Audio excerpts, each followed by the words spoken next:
सांगाल, आपण इकडे पाहणी दौरा केलेला अहिल्याबाई चौकमध्ये, आपण काय सांगाल?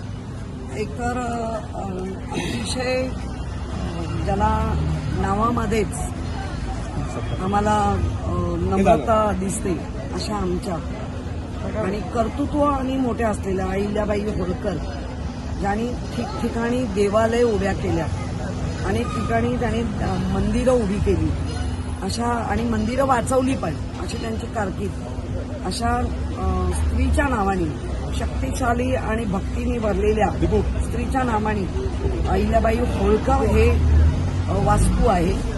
या वास्तूमध्ये एक जिम होती. एकनाथ शिंदे च्या गटाकडे ही वास्तू होती. 14 लाखाचं देणं होतं. ऑफिशियली 14 लाख नीट भरून आणि ऑफिशियली परवानगी घेऊन आमचे नेते अनिल परब यांच्या फंडाच्या माध्यमातून इथे वाचनालय होणार आहे. त्याचप्रमाणे इथे विरंगुळा केंद्र होणार आहे, जे लोकांसाठी अतिशय महत्वाचं आहे.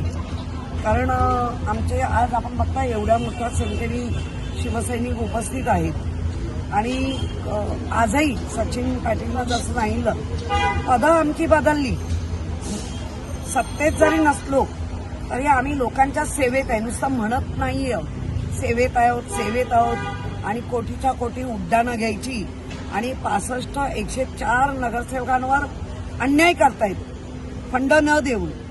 मागच्या वेळेला अगदी मुंबई महापौरांच्याच वॉर्डमध्ये, एन वॉर्डमध्ये 20 कोटीचा फंड त्या खंडोबा याच्यासाठी आणल्या.